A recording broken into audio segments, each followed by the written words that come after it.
आज के बाद अगर मैं कभी डॉक्टर के पास जाऊंगा तो मैं इस चीज़ का बेहतर ख्याल रखूंगा कि जो वो दवाइयाँ लिख रहा है, जो वो टेस्ट लिख रहा है, वो मेरी बीमारी से संबंधित है भी कि नहीं है।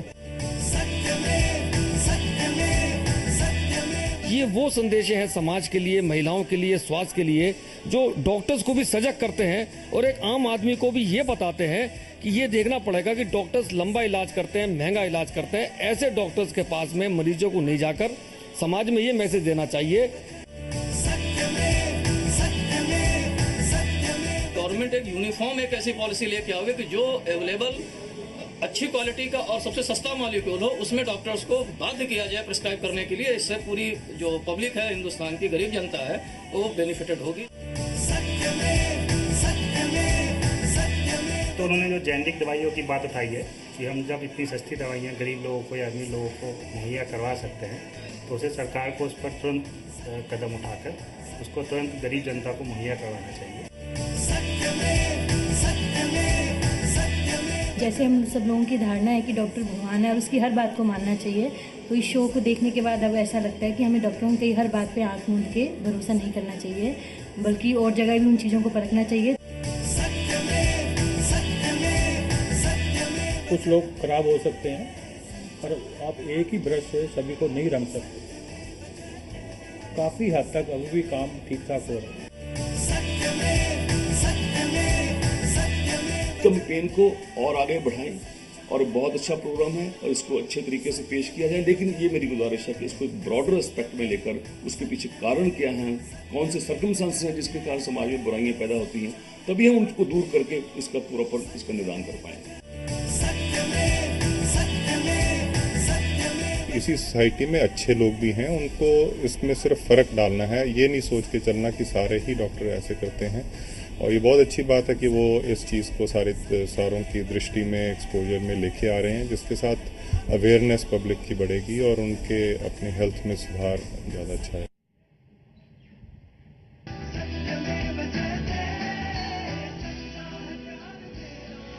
नमस्कार, एबीपी न्यूज में आपका स्वागत है। हमारे साथ मौजूद हैं आमिर खान, जैसा कि उन्होंने वादा किया था, और आप इस कार्यक्रम को, हमारा खास कार्यक्रम असर, इसे आप एबीपी न्यूज और एबीपी माझा पर देख सकते हैं। आमिर, आपका बहुत बहुत स्वागत है एबीपी न्यूज पर, एबीपी माझा पर। शुक्रिया। आमिर, असर की हम बात करते हैं इस शो में, सत्यमेव जयते जो आपका शो है उसके असर की, जो पिछले रविवार को आपने शो दिखाया और अभी आपने लोगों की प्रतिक्रियाएं भी देखी। जी। जो जनता है वो खुश भी है और ये भी समझ रही है कि हमें जागरूक होना चाहिए, लेकिन डॉक्टर उतना खुश नहीं है। ये प्रतिक्रिया आपको मिल रही है कि जनता खुश है लेकिन डॉक्टर नाराज है। दरअसल जनता तो जो हमें रिएक्शंस आ रहे हैं इस शो के बाद, इस एपिसोड के बाद, जनता से तो सारे अच्छे ही रिएक्शन आ रहे हैं। डॉक्टर से मुझे 2 या 3 किस्म के अलग अलग रिस्पॉन्सेज आ रहे हैं। एक तो ऐसा रिस्पॉन्स आ रहा है हमको उन डॉक्टरों से जो खुद इन चीज़ों से परेशान हैं, जो खुद कट प्रैक्टिसेस नहीं करते हैं, जो ईमानदारी से अपने पेशेंट्स को ट्रीट करते हैं। तो ये जो अच्छे डॉक्टर्स हैं, जो अच्छा काम कर रहे हैं, जो ईमानदारी से काम कर रहे हैं, कट प्रैक्टिसेस नहीं कर रहे हैं, इनका जो रिस्पांस आया है, मुझे उनकी चिट्ठियाँ आई हैं, ख़त आए हैं, उन्होंने मुझे शाबाशी दी है। उन्होंने कहा है कि हम ये बहुत सालों से इस उलझन में थे कि हम इस समस्या से कैसे निकलें, कोई इसके बारे में बात नहीं करता, इसका कोई खुलासा नहीं करता। तो मेरा उन्होंने शुक्रिया अदा किया है कि मैंने हिम्मत दिखाई कि इन चीज़ों के बारे में हमने बातचीत की। तो वो डॉक्टर्स हैं, वो तो खुश हैं इससे। सब नाराज, सारे डॉक्टर भी नाराज नहीं है, डॉक्टर खुश भी हैं। हाँ, बहुत सारे डॉक्टर्स खुश हैं। सब डॉक्टर नाराज हो गए। जी हाँ, क्योंकि बहुत सारे डॉक्टर्स अच्छे हैं, बहुत सारे डॉक्टर्स अच्छे हैं, बहुत सारे डॉक्टर्स ऐसे हैं जो नहीं चाहते कि ये सारी चीज़ें हों। वो चाहते हैं कि डॉक्टरी पर जो एक पिछले 10, 15, 20 सालों से जो एक लेबल लग रहा था, जो लोग नाखुश थे उनसे, या एक तरह से भरोसा उठ रहा था, ये सारे डॉक्टर्स जो अच्छे डॉक्टर्स हैं वो इससे खुश नहीं हैं। वो चाहते हैं कि जो डॉक्टरी का पेशा है वो इज्जतदार पेशा हमेशा माना जाता है, और जो एक डॉक्टर को हम भगवान के रूप में देखते हैं, वही रूप दोबारा एक दफ़ा डॉक्टरों का एक दफ़ा लोगों के दिलों में फिर आए, ये अच्छे डॉक्टरों का ये मानना है। तो उनसे मुझे बहुत इंकरेजमेंट और सपोर्ट मिला है। फिर कुछ डॉक्टर्स हैं जिन्होंने मुझे कहा है कि होता तो है, लेकिन अब हम क्या करें, हम भी कमज़ोर पड़ जाते हैं, हमको समझ में नहीं आता इससे हम कैसे निकलें, लेकिन हमारे दिल को चोट भी पहुंची है। उनके जज्बातों की मैं इज्जत करता हूं, मैं उनकी जज्बातों की इज्जत करता हूं। यकीनन अगर आप फिल्म इंडस्ट्री के बारे में भी कल को कुछ कहें तो मुझे उस सच भी होगा तो मुझे दुख होगा। वो भी कहीं मान तो रहे हैं कि गलत है, लेकिन ये कह रहे हैं कि सबको मत ऐसे कहिए, ये इमेज हमारी जा रही है, ये अच्छी बात नहीं है जी। और सबको तो हमने वैसे भी शो पे नहीं कहा, हमने बाकायदा 3 बहुत ही बेहतरीन डॉक्टरों को हमारे शो में दिखाया है, डॉक्टर देवी शेट्टी, डॉक्टर गुलाटी और डॉक्टर समित शर्मा। तो हमने अच्छे डॉक्टरों का उदाहरण खूब दिया है, उनसे लंबी लंबी बातचीत की है और कितना अच्छा काम कर रहे हैं वो हमने दिखाया है। और शो के दौरान लगातार मैंने कई दफा कहा है कि सारे डॉक्टर्स ऐसे नहीं हैं, बहुत सारे डॉक्टर्स हैं जिनके दिल में मरीज का जो दर्द है वही अहम है और वो उसके लिए बहुत कुछ, और उसके लिए हम उसके लिए सलाम करते हैं उनको। तो हमने बाकायदा ये अच्छे डॉक्टरों की बात की। अब एक तीसरा रिस्पॉन्स भी आया है कि जो डॉक्टर्स बहुत ही नाखुश हैं मुझसे, उनका ये कहना है कि ये कट प्रैक्टिस होती ही नहीं है, हमने बहुत गलत दिखाया है शो में और हमने बदनाम करने की कोशिश की है डॉक्टरों को। उनका साफ इनकार है कि ऐसा कुछ है ही नहीं। वो कहते हैं कि ऐसा तो होता ही नहीं है, आप खामखा झूठ बोल रहे हैं। तो अभी मैं इससे सहमत नहीं हूं। हमारी जो रिसर्च है, बहुत हमने गहरी रिसर्च की है इस पे, और जितने भी मेरे दोस्त यार हैं जो डॉक्टर्स हैं, उनसे तो कई सालों से हमें ये बात पता थी कि ऐसी इस किस्म की कट प्रैक्टिसेस होती हैं। अस्पतालों में बहुत ज़्यादा होता है कि पेशेंट को डराया जाता है ताकि वो जल्द से जल्द ट्रीटमेंट शुरू कर दे या आईसीयू में। हमारे पास तो एक्चुअली हमने जो शो पे दिखाए हैं वो बहुत कम है, ऐसे बहुत केसेस आए हैं हमारे सामने जो बहुत ही डरावने हैं। लेकिन जो आपने शो पर दिखाया है, जो सवाल आपने उठाए हैं, जो नियत पर आपने सवाल उठाया, डॉक्टरों की नियत पर सवाल उठाया गया और किस तरह से जो मरीज है वो बेहाल हो जाता है, किस तरह से उसकी जो बीमारी है उसका फायदा भी कहीं ना कहीं कुछ प्रतिशत ही सही, लेकिन ऐसे डॉक्टर हैं जो उसका फायदा उठाते हैं। लेकिन एक और अहम बात है, सरकार के पास एक ऐसी रिपोर्ट पड़ी है जिसके मुताबिक ऐसी बहुत सारी पॉपुलर दवाएं हैं जिन्हें हम बहुत आम भाषा में हम जानते हैं, जैसे कि जो कोरेक्स सिरप है या डाइजीन है या ली-52 है, इस तरह की दवाएं जो आमतौर पर लोग लेते हैं, ये दवाएं फालतू हैं, बेअसर हैं, ये एक सरकारी रिपोर्ट कहती है। ये हमारी रिपोर्ट देखिए आप। क्या आप खांसी भगाने के लिए कोरेक्स सिरप लेते हैं? क्या आप दर्द बुखार के लिए कॉम्बीफ्लेम टैबलेट लेते हैं? क्या कमजोरी भगाने के लिए बीकासूल कैप्सूल लेते हैं? क्या आप लिवर मजबूत रखने के लिए लेते हैं ली-52 सिरप?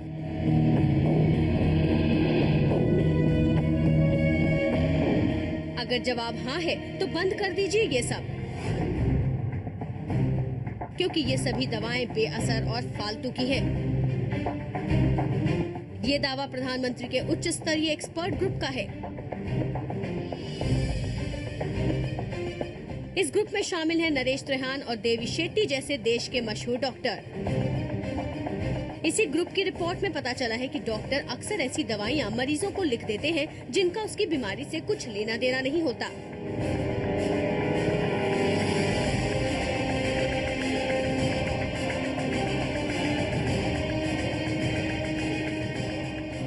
टीवी पर ऐसी दवाओं के विज्ञापनों की भरमार है जो ये दावा करते हैं कि इस दवा के लेने से आप चुस्त दुरुस्त रहेंगे, आपकी खांसी तुरंत छूमंतर हो जाएगी, वगैरह वगैरह। रिवाइटल रोजाना, इसके 11 विटामिन और जिंसिंग मुझे चुस्त रखें और कैल्शियम आयन जैसे 9 मिनरल्स मुझे मजबूत और स्वस्थ बनाएं। इसीलिए मैं रहता हूँ चुस्त और तंदुरुस्त। तो आप रिवाइटल लेना कब शुरू कर रहे हैं? रिवाइटल, जियो जी भर के। लेकिन पीएम के एक्सपर्ट ग्रुप ने ऐसी दवाओं को न सिर्फ गैर जरूरी बल्कि फालतू तक करार दिया है। इस ग्रुप ने अपनी रिपोर्ट योजना आयोग को सौंपी है। योजना आयोग के अध्यक्ष खुद प्रधानमंत्री होते हैं। इसमें डाइजीन, जेलुसिल जैसी दवाओं को गैर जरूरी बताया गया है। बीकासूल और पॉलीबियन जैसी दवाओं के बारे में कहा गया है कि इनमें बेवजह के विटामिन हैं। कोरेक्स और ली-52 जैसे सिरप को फालतू करार दिया गया है। योजना आयोग में सदस्य डॉक्टर सईदा हमीद के मुताबिक डॉक्टरों और दवा कंपनियों के गठजोड़ की वजह से ही ये दवाएं मरीजों को लिखी जाती हैं। योजना आयोग की ही एक कमेटी डॉक्टरों के लिए सख्त दिशा निर्देश तैयार करने में भी जुटी है ताकि मरीजों से खिलवाड़ न हो सके। डिटरेंट पनिशमेंट्स, क्योंकि दवाओं का मामला ऐसा ये है कि उसमें तो आप मौत से खेल रहे हैं। पीएम के एक्सपर्ट ग्रुप का कहना है कि हर साल ऐसी फालतू दवाओं पर लोग करोड़ों रुपए फूंक देते हैं। कोरेक्स की सालाना बिक्री करीब 136 करोड़ रुपए है, जबकि ये फालतू का सिरप है। फेंसिकल कफ सिरप की बिक्री 124 करोड़ 31 लाख रुपए है, जबकि ये भी फालतू है। लिव 52 की सालाना बिक्री 95 करोड़ 85 लाख रुपए है और ये भी बेकार की दवा है। बीकासूल कैप्सूल की सालाना बिक्री 92 करोड़ 48 लाख रुपए है, जबकि ये भी फालतू है। डेक्सोरेंज टॉनिक की सालाना बिक्री 77 करोड़ 4 लाख रुपए है, जबकि ये भी घटिया है। कॉम्बी फ्लेम टैबलेट की सालाना बिक्री 76 करोड़ 3 लाख रुपए है, जबकि ये भी फालतू है। डाइजीन की सालाना बिक्री 63 करोड़ 49 लाख है, जबकि ये बेवजह दी जाती है। पॉलीबियन की सालाना बिक्री 54 करोड़ 24 लाख रुपए है, जबकि ये भी फालतू की ही दवा है। जेलोसिल एमपीएस की बिक्री 53 करोड़ 25 लाख रुपए है, जो बेवजह दी जाती है। रिवाइटल की बिक्री है 53 करोड़ 9 लाख रुपए, जबकि इसका असर भी कुछ नहीं होता। हैरत की बात तो यह है कि ऐसी दवाइयां खरीदते वक्त लोग डॉक्टर की सलाह भी लेने की जहमत नहीं उठाते हैं। जो लोग संपन्न लोग हैं, अगर वो छोड़ दें तो जो गरीब इंसान है वो समझेगा कि ये सफ़ेद नीली ये क्या है दवा। वो तो गरीब आदमी जब मौत और ज़िंदगी के शिकंजे में होगा तो वो तो वहीं जाएगा, चाहे उसके लिए वो कंगाल हो जाए। तो हमको सबको एक एग्जाम्पल देना चाहिए जेनेरिक मेडिसिन के लिए। हर एक हिंदुस्तानी अपने आप को थोड़े वक्त बाद एक डॉक्टर समझने लगता है, क्योंकि उसी से भी पूछो घर में कि भाई किसी का पेट खराब होगा तो ये दवाई ले लो जी। तो ये सही बात है कि यूजलेस या इरैशनल यूज मेडिसिन की हो रही है सारा दिन। डॉक्टरों की संस्था इंडियन मेडिकल एसोसिएशन का कहना है कि ये रिपोर्ट सरकार के पास है, अब इस पर फौरन कार्रवाई होनी चाहिए। ये इशू जो है ये ड्रग कंट्रोलर ऑफ इंडिया के अंतर्गत आता है। उनको अगर कोई भी मेडिसिन जो कि इलीगली बिना प्रॉपर यूज के बेनिफिट के अगर मार्केट में किसी ब्रांड से बेची जा रही है तो वो ड्रग कंट्रोलर को उस पर कंट्रोल करना चाहिए, उसको रोकना चाहिए। तो अगर गवर्नमेंट की कोई ग्रुप ऐसा कह रहा है, प्लानिंग कमीशन इस बारे में बात कर रही है, तो I am sure drug controller को उस पर एक्शन लेना चाहिए, उन दवाइयों को बैन करना चाहिए। पीएम के उच्च स्तरीय एक्सपर्ट ग्रुप ने सिर्फ दवाइयों पर ही नहीं बल्कि देश में मौजूदा हेल्थ सिस्टम की समीक्षा भी की है और उसमें मौजूद खामियों को उजागर किया है। ग्रुप ने कहा है कि प्रभावी और सस्ती दवाइयां, वैक्सीन और तकनीक मुहैया कराना बेहद जरूरी है ताकि देश में हेल्थ सिक्योरिटी जैसा कोई सिस्टम बनाया जा सके। मगर ये तब होगा जब एक्सपर्ट ग्रुप की रिपोर्ट पर अमल किया जाएगा, क्योंकि ये रिपोर्ट भी सरकार को सौंपे कई दिन बीत चुके हैं, लेकिन किया कुछ नहीं गया है।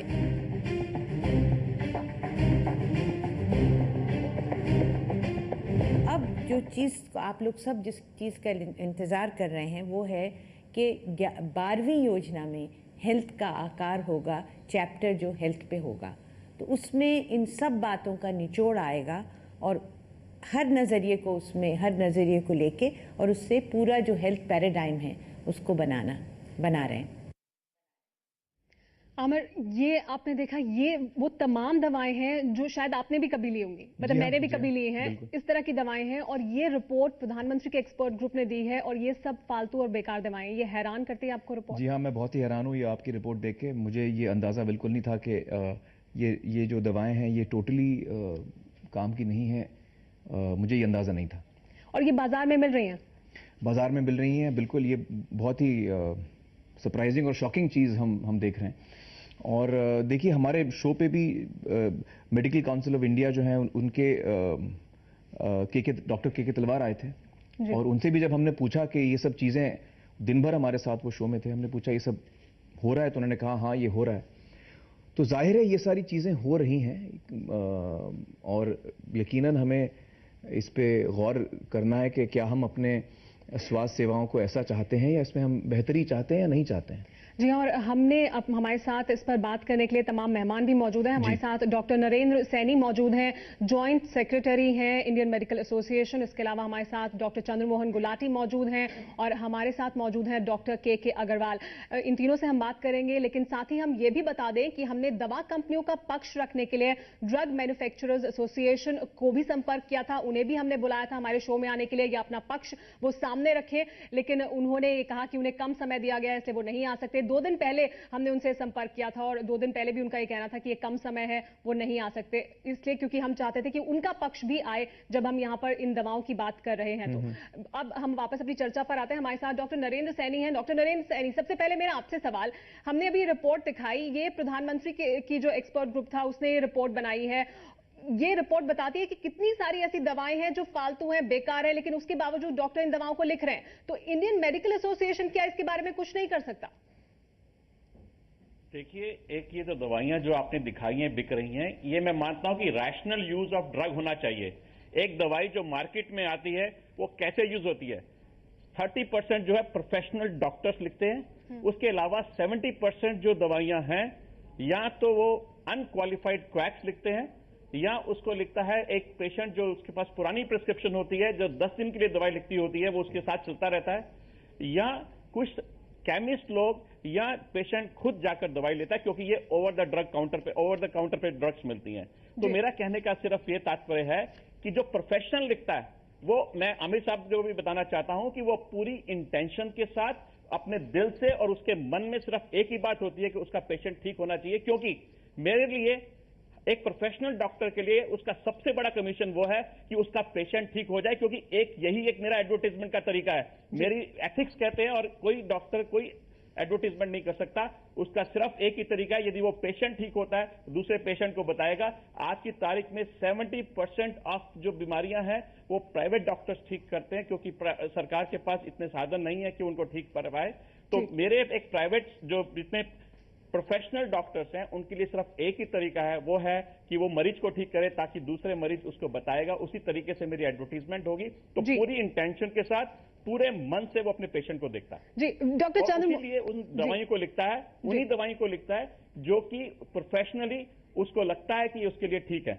और जहां तक बात है ड्रग्स की, ये ड्रग कंट्रोलर का काम है उसको बंद करना। जब एक नई दवाई मार्केट में आती है तो एक सेंट्रल ड्रग ऑर्गेनाइजेशन है जो उस दवाई को देखती है, उसके ऊपर अमल होता है, उसके ऊपर क्लिनिकल ट्रायल्स होते हैं, उसके बाद ड्रग कंट्रोलर आता है जो उसको लाइसेंस देता है, और उसके बाद जो स्टेट ड्रग कंट्रोलर है उसको मैन्युफैक्चरिंग कराता है। इसमें डॉक्टर तो कहीं भी साथ में नहीं है बीच में। जी डॉक्टर चंद्रमोहन गुलाटी जी, आपने नरेंद्र सैनी जी को सुना, उनका ये कहना है कि डॉक्टर इसमें कहीं बीच में नहीं है। डॉक्टर सिर्फ 30% ऐसे डॉक्टर हैं जो इस तरह की दवा लिखते हैं और वो भी अच्छी इंटेंशन से लिखते हैं, तो डॉक्टर की इसमें कोई गलती नहीं है। क्या आपके मुताबिक ये है या डॉक्टरों की भी कोई गलती है?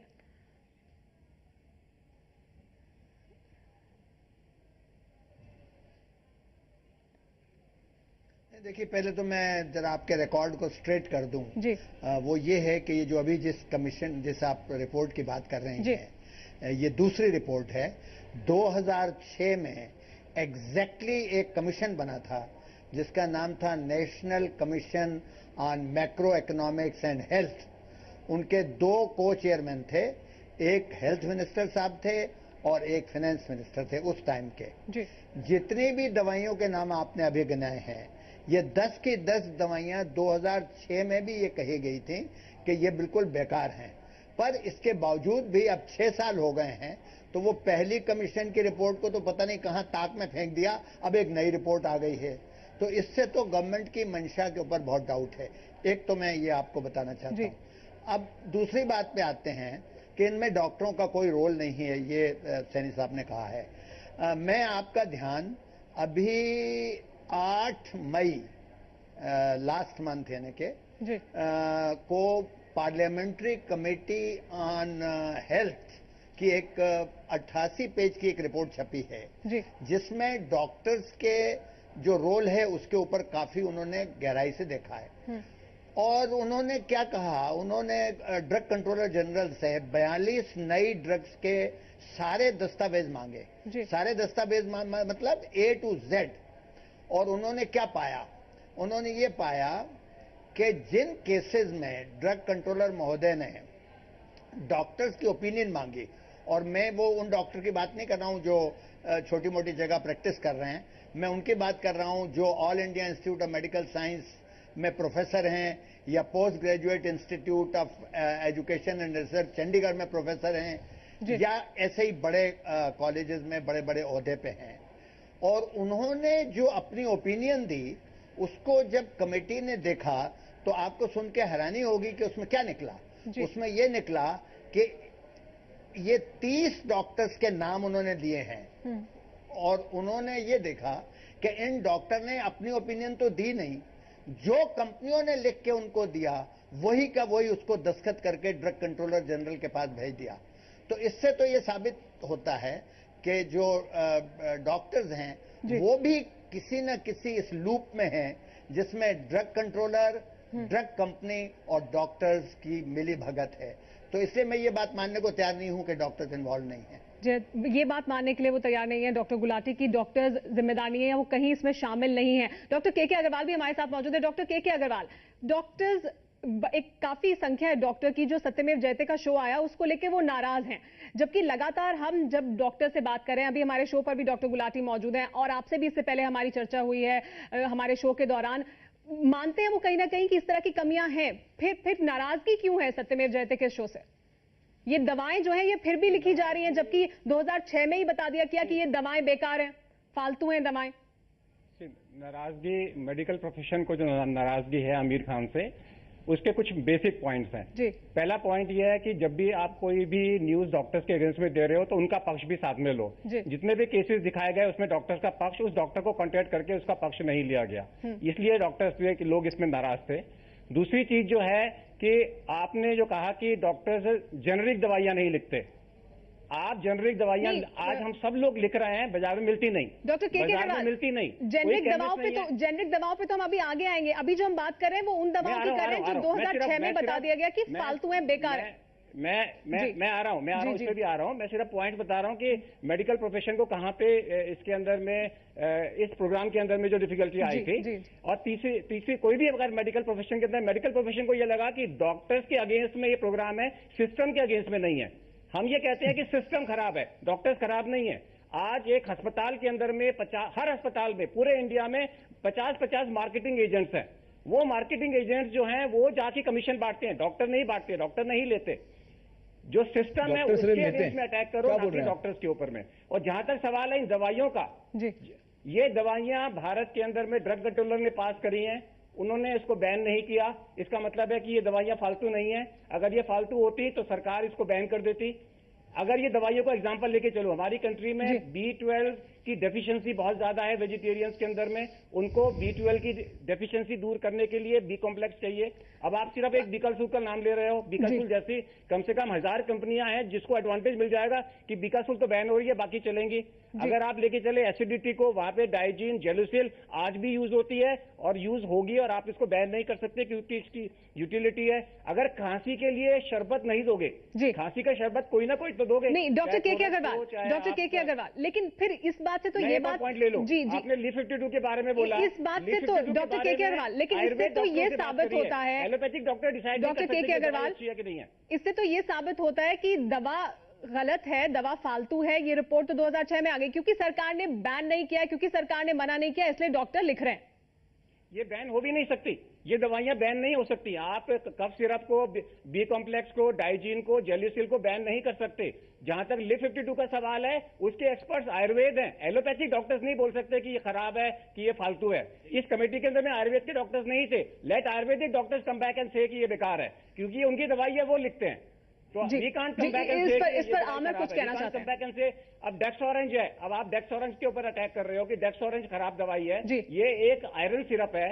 आयरन सिरप जिन लोगों को full dose oral supplement tolerate नहीं होता, वहां पे हमारे को लिक्विड सिरप देना पड़ता है। Why we are attacking only one company everywhere. जी, इस पर आमिर कुछ कहना चाहते हैं। आमिर की बात सुन लेते हैं। जी डॉक्टर के अग्रवाल, आमिर इस पर कुछ कहना चाहते हैं। जी आमिर, इंडिया की भी एक पॉलिसी है, डॉक्टर गवर्नमेंट ऑफ इंडिया की भी एक पॉलिसी है जिसमें हम आयरन देते हैं। आयरन देते हैं हम पेशेंट्स को। गवर्नमेंट इंडिया की पॉलिसी है जिसमें हम जितनी प्रेग्नेंट फीमेल्स हैं उनको आयरन देना होता है, उनको फॉलिक एसिड देना होता है। हमने एक अभियान चलाया था आफ्टर द डेटा कि हम उनको डीवॉर्म कर रहे हैं सारे बच्चों को। तो ये कुछ पॉलिसीज हैं बेस्ड, उनके ऊपर बेस्ड होती हैं। जब हम देखते हैं कि वहां की जो एक पर्टिकुलर पॉपुलेशन है उनको किस चीज की कमी है, इस चीज को आप प्रोफेशनल ओपिनियन रहने दीजिए, इसके ऊपर ऐसे अटैक मत करिए। WHO भी ये कहता है कि हफ्ते में एक आमिर इस पर कुछ कहना चाह रहे हैं डॉक्टर के अग्रवाल। आमिर, मैं आपके पास आऊंगी, लेकिन उससे पहले डॉक्टर गुलाटी हमारे साथ मौजूद है। डॉक्टर गुलाटी, के अग्रवाल, डॉक्टर के अग्रवाल का ये कहना कि ये दवाएं जरूरी हैं इसलिए लिखी जा रही है और सरकार ने तो बैन लगाया नहीं है, इसलिए डॉक्टर लिख रहे हैं।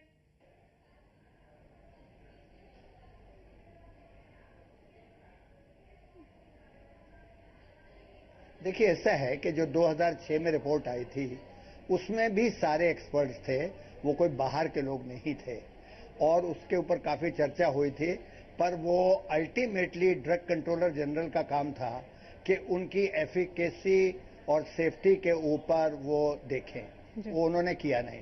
अब वही के वही दवाइयों का फिर से दूसरे कमीशन में या कमेटी में जिक्र आ रहा है।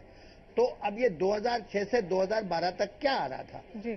दूसरा ये कि हमारे देश में एक तरीका है एफिकेसी और सेफ्टी को टेस्ट करने का, और उसमें जो है वो क्लिनिकल ट्रायल्स होते हैं और वो एक सर्टेन नंबर के ऊपर होने चाहिए और उनके रिजल्ट्स पता होने चाहिए। अब उसके बारे में भी मैं आपका ध्यान फिर से पार्लियामेंट्री कमेटी की तरफ ले जाना चाहता हूं, जिन्होंने ये कहा है कि 33% दवाइयां, आई रिपीट, 33% दवाइयां जो भारत में उनके रैंडम में आई, रैंडम सिलेक्शन में आई, उनके ऊपर कोई क्लिनिकल ट्रायल नहीं हुए।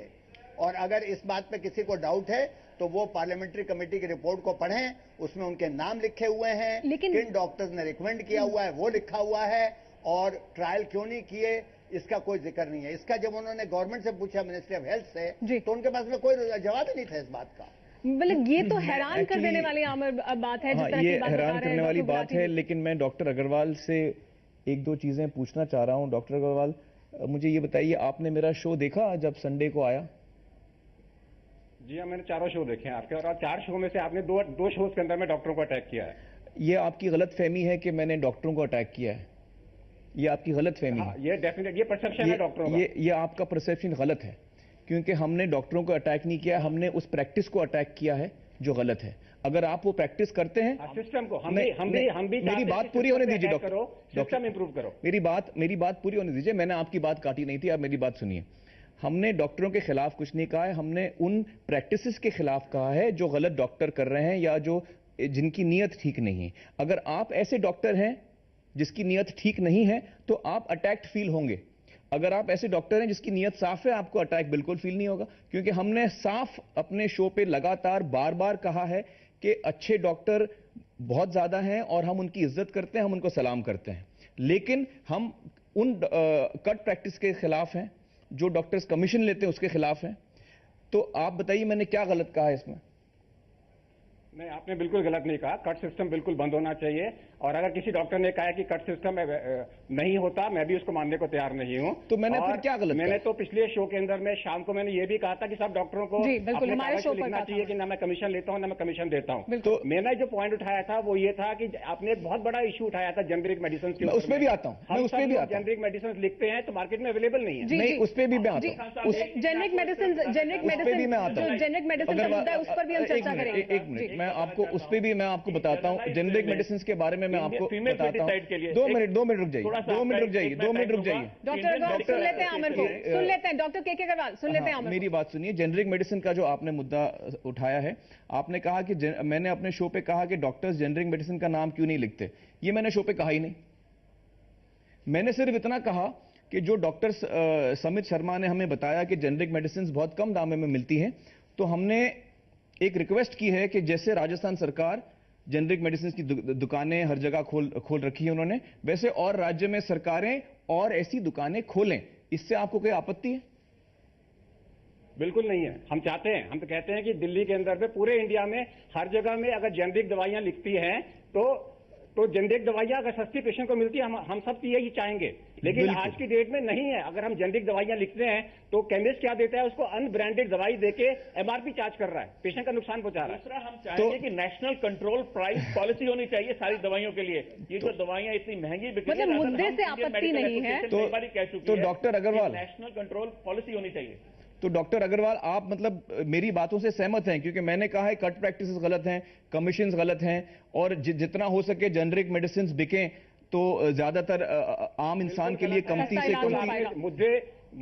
मुद्दे सही उठाए हैं, लेकिन गलत क्या मुद्दों के अंदर में जो गलत क्या है कि जितने भी जैसे मेडिकल एडवर्टाइजमेंट डॉक्टरों को अलाउड नहीं है, तो कॉर्पोरेट हॉस्पिटल को क्यों अलाउड है? उनको बंद कराइए। कॉर्पोरेट अस्पताल अगर एडवर्टाइजिंग बंद करेंगे तो ऑटोमेटिकली सिस्टम अपने आप इंप्रूव हो जाएगा। अगर मेरा ये सवाल है, आप कहते हैं कि जेनरिक, मैं कहता हूं कि सरकार को ब्रांडेड दवाइयों में एमआरपी इतना ज्यादा क्यों अलाउ कर रही है? सरकार उसका एमआरपी कम कर रही है। अगर जेनरिक दवाई 20 पैसे की है और उसकी ब्रांडेड 8 रुपए की है, तो सरकार उसको 8 रुपए की पास क्यों कर रही है? वो 20 रुपए की 20 पैसे की दवाई है, 30 पैसे में पास कर रही है। बिल्कुल, एमआरपी उसका 8 रुपए क्यों है? आमिर खान साहब, मैं डॉक्टर सैनी बोल रहा हूँ। जी जी, मैं इंडियन मेडिकल एसोसिएशन की तरफ से बताना चाहूंगा कि फीमेल फेटिसाइड जो आपने उठाया था, उसमें मुझे बड़ा खुशी है बताते हुए कि हेमा मालिनी जी, सुनील गावस्कर जी हमारे ब्रांड एम्बेसडर हैं। इंडियन मेडिकल एसोसिएशन थी जिसने ये पहला कदम उठाया था पीएनडीटी एक्ट लाने का, क्योंकि हमने देखा कि फीमेल्स की रेशो कम हो रही है। तो ये जो कदम था, ये इंडियन मेडिकल एसोसिएशन ने, उसके प्रोफेशनल डॉक्टर्स ने उठाया था। जहां तक दवाइयों की बात है, जेनरिक की बात, हम कई बार गवर्नमेंट को लिख चुके हैं कि जेनरिक अच्छी दवाइयां मिलनी चाहिए। क्यों नहीं सरकारी हॉस्पिटलों में मिलती, सबसे पहले शुरू होना चाहिए। और एक नेशनल प्राइस कंट्रोल पॉलिसी होनी चाहिए कि जिसके जरिए कि जो इतनी हाई प्राइस दवाइयां मिलती हैं वो कम से कम दामों में मिले। इतना क्यों मार्जिन रखा गया? हम सरकार से ये पूछते हैं, इन डॉक्टर्स इसमें कहीं नहीं है। आपका शो ठीक था, लेकिन उसको आपने इस तरीके से जनरलाइज नहीं डॉक्टर के सारे डॉक्टर ये काम करते हैं। प्लीज हमारे से रिक्वेस्ट है कि आप शो में दिखाइए, लेकिन आप दोनों पहलू दिखाइए, और उसमें ज्यादा अच्छे डॉक्टर्स हैं जिनका जो प्रोफेशनल हैं। यहां पर हिंदुस्तान में विडंबना यह है कि यहां पर झोला छाप डॉक्टर भी हैं, उनकी संख्या कहीं ज्यादा है, और प्रोफेशनल डॉक्टर्स वो 30 to 40% है। वो एक अपना दिल से काम करते हैं, उनका इंटेंशन बिल्कुल साफ है, उनका दिल धड़कता है अपने मरीजों के लिए, क्योंकि वो चाहते हैं कि उनका मरीज ठीक हो। जिस दिन आपका जो प्रोग्राम संडे को आया था, उस दिन शाम को स्टार टीवी ने जो प्रोग्राम दिया था, उसका नाम रखा था डॉक्टर है वो शैतान या भगवान। मैं ये कहता हूं कि डॉक्टर भगवान थे, हैं और रहेंगे। कुछ शैतान है, उनको निकाल के बाहर फेंको। उन शैतानों की वजह से बाकी सारे भगवान जो डॉक्टर के रूप में है, उनको शैतान मत बोलो। क्योंकि जो शाम का आपका जो प्रोग्राम 8 बजे का उस दिन का आया था, उसमें था हेडिंग डॉक्टर जो है भगवान है कि शैतान है। जी हाँ, डॉक्टर शैतान नहीं हो सकता। जहां तक नई दवाइयों की बात, शैतान है उसको निकाल के बाहर फेंको। तो डॉक्टर अग्रवाल, डॉक्टर सैनी, मैं आपसे 2 चीजें कहना चाहूंगा। डॉक्टर अग्रवाल और डॉक्टर सैनी, मैं आपसे दो तीन चीजें कहना चाहूंगा। एक तो ये, हर दफा हमने बार बार जिक्र किया है कि अच्छे डॉक्टर्स मौजूद हैं इस प्रोफेशन में, और हम उनको सलाम करते हैं जो अच्छा काम कर रहे हैं। हमने बार बार इसके बारे में बातचीत की है। मैं आपको बताऊं कि आपने जैसे कहा कि जो डॉक्टर गलत काम कर रहे हैं, उनको आप चाहते हैं कि वो हट जाएं इस प्रोफेशन से।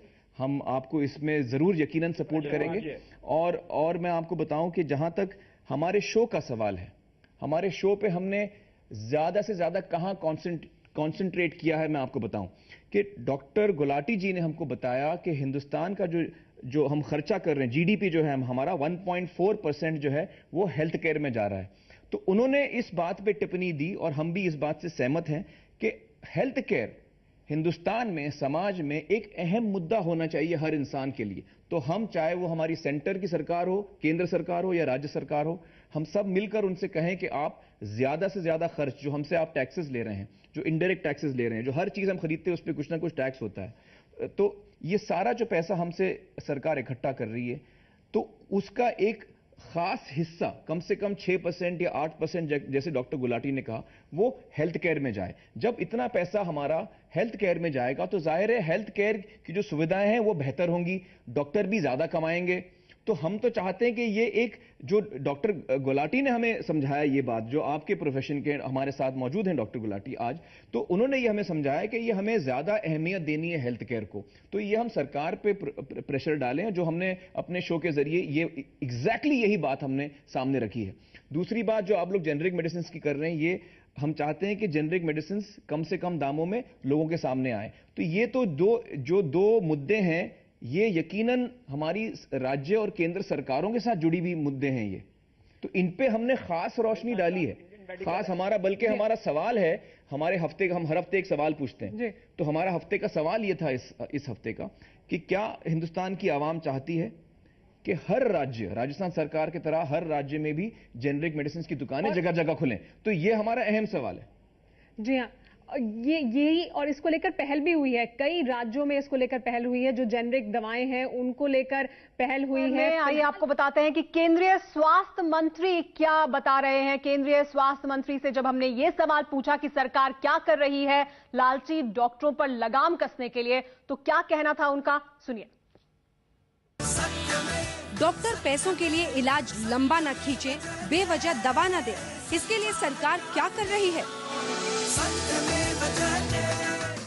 तो उससे डॉक्टर का और अस्पताल का तो भला होता है, लेकिन पेशेंट खास तौर से जो गरीब है या मिडिल क्लास है वो गरीबी की तरफ धकेला जाता है। और ऐसे केसेस हमारे पास तकरीबन हर दूसरे दिन देश के विभिन्न क्षेत्रों से आते हैं, दिल्ली से भी आते हैं, और कई जगह हमें प्राइवेट हॉस्पिटल से उठा के डॉक्टर ये मरीज को जो कि वहाँ इलाज नहीं करा सकता है उसको हमें ऑल इंडिया मेडिकल इंस्टीट्यूट में या दूसरे गवर्नमेंट अस्पताल में भर्ती करना पड़ता है। इसीलिए हमने 2010 में पार्लियामेंट में दोनों शब्दों में एक कानून पास किया है, क्लिनिकल एस्टेब्लिशमेंट एक्ट। और इस क्लिनिकल एस्टेब्लिशमेंट एक्ट में बहुत सारी चीज़ें हैं। एक नेशनल लेवल पे हमारा काउंसिल होगा, स्टेट लेवल पे काउंसिल होगी, डिस्ट्रिक्ट लेवल पे काउंसिल होगी। और मुझे खुशी है आज ये कहते हुए कि नेशनल काउंसिल का गठन अभी हुआ है और उसकी नेशनल काउंसिल की पहली मीटिंग आज शुरू हो गई है। जो डिस्ट्रिक्ट लेवल का जो हमारा क्लिनिकल एस्टेब्लिशमेंट का यूनिट होगा, डिस्ट्रिक्ट लेवल की काउंसिल, उसको हेड करेंगे कलेक्टर, डीसी। फिर वो अपने अपने डिस्ट्रिक्ट में जितने भी अस्पताल हैं, चाहे वो सरकारी हैं या प्राइवेट हैं, उनको देखेंगे कि जो इन्होंने रजिस्ट्रेशन कराई है क्या वो सही है या गलत है। एक तो वो देखेगा, और उसके साथ साथ ही ये जब कैटेगराइजेशन हो जाएगी नेशनल लेवल पे, उसमें अस्पतालों को ये भी बताया जाएगा कि ए अस्पताल में अगर ये बीमारी है तो ऑपरेशन करने की, दिल के ऑपरेशन करने की ये रेंज होगी, एक फिक्स रेंज की जाएगी। किडनी का अगर ऑपरेशन होगा तो इतना पैसा लिया जा सकता है, एक उसकी रेंज निर्धारित की जाएगी। अगर गॉल ब्लैडर का ऑपरेशन करना होगा तो एक निर्धारित रेंज की जाएगी। तो जो भी रेंज निर्धारित की जाएगी ऑपरेशन की या दवाइयों की, वो हर अस्पताल को, वो सरकारी हो, गवर्नमेंट हो या सरकारी हो या प्राइवेट हो, छोटा हो या बड़ा हो, उसको अपने अस्पताल के सामने वो हर भाषा में वो लगाना होगा बोर्ड कि फलां चीज़ के लिए ये निर्धारित है, ये फिक्स किया गया है रेट, इससे ज़्यादा नहीं ले सकते। और यदि अगर उस रेट से क्या किसी ने ज़्यादा लिया तो जो डिस्ट्रिक्ट लेवल की कमेटी है, काउंसिल है, जिसको कलेक्टर हेड करे हैं, वो उसके सामने शिकायत करेगा, और शिकायत करने के बाद वो पेनल्टी देगा और एक्शन ले सकता है। तो ये केंद्रीय स्वास्थ्य मंत्री का बताना कि एक काउंसिल बनाई जाएगी जो कि बताएगी कि रेट लिस्ट लगेगी अस्पतालों के बाद। स्वास्थ्य मंत्री ने एबीपी न्यूज को बताया कि जो नेशनल काउंसिल है उसका गठन हुआ है, आज पहली बैठक भी हुई है इस नेशनल काउंसिल की, और इसके बाद असर ये होगा कि रेट लिस्ट लगेगी अस्पतालों के बाहर, जहां पर बताया जाएगा कि इस ऑपरेशन का इतना खर्चा होगा। ये हर भाषा में आपको हर अस्पताल के बाहर लिखना होगा। आमिर, क्या आपको लगता है इससे कुछ असर पड़ेगा? देखिए, मुझे लगता है कि हमें डॉक्टर गुलाटी से पूछना चाहिए कि इसका असर होगा नहीं होगा, क्योंकि वो इसमें ज्यादा तजुर्बेकार हैं। क्योंकि ऑलरेडी हमारे पास मेडिकल काउंसिल ऑफ इंडिया है और हमारे पास हर राज्य में, जैसे महाराष्ट्र मेडिकल काउंसिल है, हर राज्य में मेडिकल काउंसिल मौजूद है। आपके मुताबिक एक और काउंसिल बनाने से क्या कोई असर होगा या नहीं? मैं पूछ रहा हूं, मुझे पता नहीं। आप डॉक्टर गुलाटी, क्या आपको लगता है कि ये जो एक काउंसिल बनाने की बात की जा रही है, जिसके मुताबिक रेट लिस्ट लगेगी अस्पतालों के बाहर की इतने में इलाज होगा इस बीमारी का, क्या उससे कुछ असर होगा?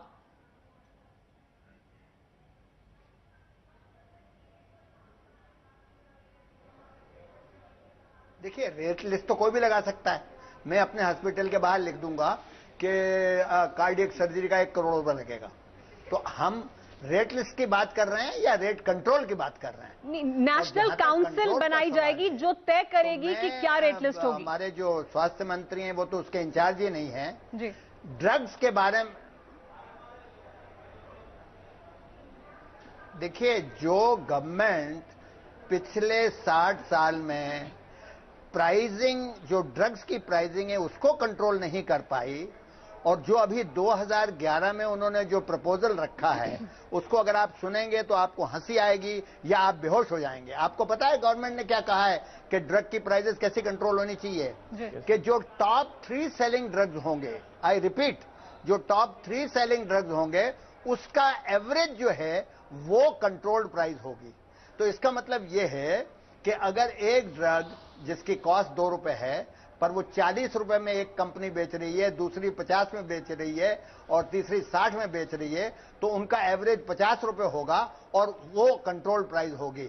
ऐसी गवर्नमेंट से हम ये उम्मीद नहीं कर सकते। दूसरी बात ये है, ये इतना आसान नहीं है कि आपने काउंसिल बना दिया।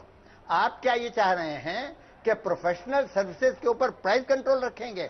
पहले आप ड्रग के ऊपर तो प्राइस कंट्रोल लाइए, फिर हम उसकी बात करेंगे। जी, डॉक्टर के अग्रवाल, क्या आपको लगता है जो ये ऐलान किया गया है इसके बाद कुछ असर होगा? बात है जो आज तक कभी होने नहीं। इसमें प्रैक्टिकली पॉसिबल नहीं है, क्योंकि हेल्थ एक स्टेट मैटर है। हर स्टेट अपने अपने अगर प्राइजेस बनाएगी तो वो यूनिफॉर्मिटी नहीं होगी। आज भी सीजीएचएस के अंदर में रेट कंट्रोल है, सीजीएचएस के रेट डिफाइंड है, इंश्योरेंस कंपनी के रेट डिफाइंड है, लेकिन सीजीएचएस के रेट वैल्व सर्जरी के लिए दिल्ली में अलग है, बॉम्बे में अलग है, महाराष्ट्र में अलग है और आंध्र प्रदेश में अलग अलग है, क्योंकि स्टेट मैटर है। आप काउंसिल एक नेशनल लेवल की काउंसिल बनाते हो, लेकिन ये सारा का सारा कंट्रोल स्टेट के अंदर में होगा। यूनिफॉर्मिटी कैसे लेकर आओगे? And how can you control the prices? अगर आप चाहते हैं कि हमारे को डॉक्टर प्रोफेशन को पूरा रेट कंट्रोल में लाना है तो ले आइए, लेकिन why only medical profession, why not other profession? आप रेट कंट्रोल कैसे ला सकते हो कि आप जो है आप you can come back. Already medical CGHS है, मेडिकल इंश्योरेंस कंपनीज हैं, जो रेगुलेटरी अथॉरिटीज है, उन्होंने रेट फिक्स किए हुए हैं कि बाईपास का हम इतना रिम्बर्स करेंगे, किडनी का इतना रिम्बर्स करेंगे, इसका इतना रिम्बर्स करेंगे। ये तो ऑलरेडी है। एक और अगर आप एक तानाशाही और एक और लेकर डॉक्टर गुलाटी और डॉक्टर के अग्रवाल को नहीं लगता कि इससे कोई असर होने वाला है, लेकिन आमिर अब समय हो गया है। एनजीओ के सदस्य हमारे साथ मौजूद हैं, उन्हें चेक देने का जो पिछले 5 दिन में जो राशि इकट्ठा हुई है वो मैं आपको बता दूं। और हमारे साथ उससे पहले मैं डॉक्टर अग्रवाल से 2 मिनट और डॉक्टर सैनी है साथ में। जी, डॉक्टर नरेंद्र सैनी। डॉक्टर नरेंद्र सैनी, मैं हूं इंडियन मेडिकल एसोसिएशन। जी सर, मैं एक्चुअली आप दोनों डॉक्टर से, डॉक्टर गुलाटी भी हमारे साथ मौजूद हैं, आप तीनों डॉक्टर से ये कहना चाहूंगा कि हमारे शो पे जो हमने कोशिश की है, हमने ये कोशिश की है कहने की कि एक तो हम लोग जीडीपी में ज्यादा से ज्यादा खर्च करें हेल्थ केयर पे, दूसरा हम पब्लिक मेडिकल कॉलेजेस और खोलें ताकि यंगस्टर्स को जगह मिले आसानी से बगैर इतने बड़े बड़े कैपिटेशन फी के, तीसरा हमने ये कहने की कोशिश की है कि जेनरिक मेडिसिन की जो दुकानें हैं वो ज्यादातर खुलें, हर जगह खुलें। तो अगर आप लोग जो इतने सीनियर डॉक्टर्स हैं, अगर आप लोगों को लगता है कि ये चीजें हमने सही कही हैं शो पे और इससे हेल्थ केयर को फायदा होगा, कॉमन मैन को फायदा होगा, तो आप लोग क्यों, आपकी एसोसिएशन क्यों नहीं आगे बढ़ के इस चीज को सपोर्ट करती है कि जेनरिक मेडिसिन ज्यादा से ज्यादा सरकार लाए, जीडीपी पे हम ज्यादा खर्च करें और हम गवर्नमेंट के मेडिकल कॉलेजेस ज्यादा से ज्यादा खोलें। अगर आप लोग इस चीज से सहमत हैं तो आप अपने एसोसिएशन से बात करिए। साहब, मैं बीच में इंटरप्ट करूंगा, आपसे बीच में इंटरप्ट कर रहा हूं। इंडियन मेडिकल एसोसिएशन की तरफ से इतनी बार डॉक्टर एसोसिएशन ने लिखा है गुलाम नबी आजाद जी को। जी, आज मैंने सोचा था कि यदि आप कोई खुलासा कर रहे हैं तो शायद वो खुलासा करेंगे कि मैंने जीडीपी जो नेक्स्ट टाइम होगी 1.5 से 6% होगी। ये हमारे 4-5 कई सालों से ही हम रिक्वेस्ट कर रहे हैं। जेनरिक मेडिसिन की जहां तक बात है, नेशनल प्राइस कंट्रोल के लिए हमने कितनी बारी सरकार को लिखा है, और जहां तक कैपिटेशन की फीस की बात है, हमने सरकार को लिखा कि आप मेरिट को कंसीडर करिए, ये कैपिटेशन फी हटनी चाहिए। मैं समझता हूं कि आप हमारा साथ देंगे इस काम के लिए। मैं यकीनन मेडिकल काउंसिल ऑफ इंडिया का काम होना चाहिए रिकॉग्नाइज करना, ना कि डिरिकॉग्नाइज करना। They should assist, they should help the medical college to get कि उनको पासिंग मार्क्स मिल जाएं। अगर वो उनको डिरिकॉग्नाइज करेंगे तो लोग जो है क्या करेंगे, तो लोग पैसे खिला खिला के इसमें करप्शन आएगा। और दूसरा सवाल जो हमारा जो है कि इन्होंने कहा है कि जेनरिक दवाइयों का, जेनरिक दवाइयां सरकार 1 मिनट में लॉ पास कर सकती है कि ये दवाई पर प्राइस कंट्रोल कर दीजिए। जैसे गुलाटी साहब ने कहा, जिस दिन प्राइस कंट्रोल हो जाएगा सारी दवाइयां जो हैं ये प्राइस में मिलेंगी। आज आप एक दवाई पे 100 कंपनियां अगर दवाइयां बेच रही हैं और हर एक की दवाई अलग अलग है, डॉक्टर को कैसे पता लगेगा? क्या मेरे पास कोई सिस्टम है जहां सरकार इन्फॉर्म करती है कि कौन सी दवाई कितने की मिलनी चाहिए? मेरे पास कोई सिस्टम नहीं है। आज मेरे पास में सरकार ये भी इन्फॉर्म नहीं करती कि कौन सी दवाई नहीं आई है, कौन सी दवाई बैंड हो गई है। बैंड दवाइयां मेरे को 6 महीने बाद आके पता लगती हैं, नई दवाइयां मेरे को 6 महीने बाद आके पता लगती है। फार्मास्यूटिकल कंपनी आके बताती है कि ये दवाई नहीं आ गई है। ये सरकार की ड्यूटी है कि हमारे को इन्फॉर्म करे। और सरकार अगर एमआरपी प्राइस 50 रुपए लगा रही है तो क्यों लगा रही है? तो 2 रुपए की दवाई का वो 50 रुपए का एमआरपी क्यों अलाउ कर रही है? बिल्कुल। तो आज अगर हम जेनरिक लिखते हैं तो केमिस्ट दवाई कौन सी बेचता है? अनब्रांडेड, लेकिन सेम एमआरपी प्राइस पे, वो क्यों अलाउ करना चाहिए? तो डॉक्टर अग्रवाल, मेरा आपसे ये कहना है, पॉलिसी बदलनी होगी, इसमें हम डॉक्टरों को ब्लेम नहीं कर सकते। तो एक दूसरा और क्लिनिकल एस्टेब्लिशमेंट बिल के साथ बिल्कुल आपके साथ है कि इसका कोई फायदा नहीं होने वाला, क्योंकि ऑलरेडी इतने सारे हैं। और जहां तक पैसों की बात है, वो जो नॉर्मल ऑपरेशंस होते हैं उनकी प्राइस लिखा होता है, हर एक नर्सिंग होम में लिखा होता है कि इतना नॉर्मल यदि ऐसा जाएगा तो इतना प्राइस होगा। तो डॉक्टर सैनी, मैं आपसे क्या कह रहा हूं, डॉक्टर अग्रवाल, अगर आप और मैं हम सब सहमत हैं, डॉक्टर गुलाटी भी सहमत हैं इन चीजों से, तो हम लोग मिलके क्यों नहीं हम जाते अपनी सरकार के पास? मैं वक्त लेता हूं डॉक्टर गुलाम नबी आजाद जी से, उनके सामने हम जाके मिलते हैं। आपके साथ चलने को बिल्कुल तैयार है, हम आपको इंडियन मेडिकल एसोसिएशन में बुलाते हैं, आप यकीनन चलिए, हम लोग साथ में चलते हैं। आपके साथ चलेंगे, आप इसको उठाइए, हम आपके साथ चलेंगे। जी जरूर जरूर जरूर। समर्थन डॉक्टर के अग्रवाल, डॉक्टर नरेंद्र सैनी का भी है और डॉक्टर गुलाटी भी आपको समर्थन कर रहे हैं कि इन तीनों, गुलाटी साहब का तो नंबर मेरे पास है, लेकिन डॉक्टर सैनी और डॉक्टर अग्रवाल का नंबर मैं आपसे हम आपको नंबर जरूर दे देंगे। और समर्थन वो कर रहे हैं और वो चाहते हैं कि आप भी उनके साथ जाएं, और आपने तो ये पहल की है, तभी तो मैंने ये शो किया। जी जी, ये कहना चाहूंगा कि हमारी इंटेंशन, अमित साहब प्रोफेशनल डॉक्टर्स हैं, हमारी इंटेंशन बिल्कुल ठीक होती है, हमारा दिल अपने मरीज लेकिन बहुत बड़ी बात, जल्दी से जल्दी ठीक हो। जी हाँ, बहुत बड़ी बात हासिल हुई है इस शो पर अभी आमिर, की आपका साथ देंगे डॉक्टर अग्रवाल भी और डॉक्टर नरेंद्र सैनी भी, और जो इंडियन मेडिकल एसोसिएशन है उसके साथ आमिर खान जाएंगे और स्वास्थ्य मंत्री से मिलेंगे। और डॉक्टर नरेंद्र सैनी जो हमारे साथ यहाँ पर मौजूद थे, उन्होंने भी कहा कि वो आमंत्रित करेंगे आमिर खान को, आमिर खान भी समय निकालेंगे। तो ये इस वक्त इस शो के जरिए एक अहम और एक बहुत बड़ी बात निकलकर सामने आई है एबीपी न्यूज पर, जिस पर आमिर खान के साथ इंडियन मेडिकल एसोसिएशन जो है वो चाहते हैं कि आमिर खान उनके साथ आए और स्वास्थ्य मंत्री से जाकर मिले और ये तमाम मुद्दे स्वास्थ्य मंत्री के सामने उठाए जाएं, गुलाम नबी आजाद के सामने उठाए जाएं। आमिर खान उनके साथ जाएंगे और अब समय है आमिर, हमारे जो एनजीओ के सदस्य हैं उन्हें